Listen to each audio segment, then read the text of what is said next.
Участники новой программы «Земский учитель» в Якутии получат по 2 миллиона рублей. Новый федеральный проект, который является аналогом земского доктора, стартует в России в 2020 году. Дополнительную финансовую поддержку в рамках проекта получат те педагоги, которые в течение 5 лет отработают в сельской местности. Наш корреспондент Ульяна Шагина разбиралась в деталях этого нового федерального проекта.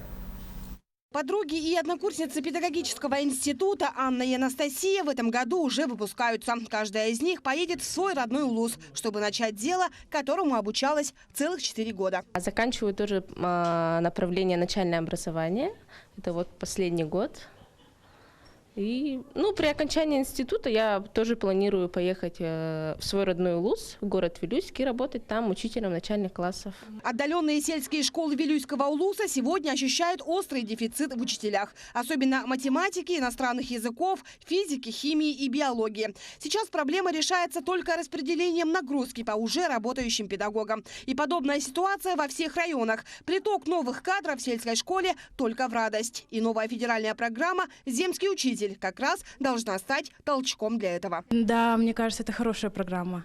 Она станет стимулом для работы.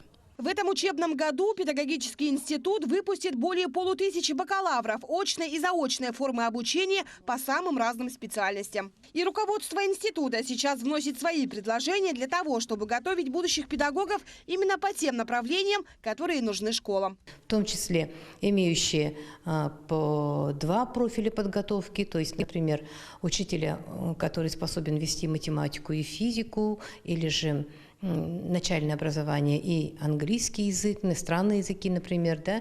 То есть мы вот эту совместную работу с министерством сейчас планируем, чтобы в зависимости от трудностей, которые есть в конкретных школах и детских садиках северных наших улусов, мы направляли туда специалистов, которые готовы работать в этой среде. Программа начнет работу уже с начала нового года. И сейчас Министерство образования и науки республики формирует перечень вакансий. Механизмы программы пока разрабатываются. Но уже известно, что выплаты для дальневосточников, в том числе и якутян, в 2 раза больше, чем в целом по России, и составит 2 миллиона подъемных. Конечно, мы приоритет будем делать как раз на труднодоступные арктические районы.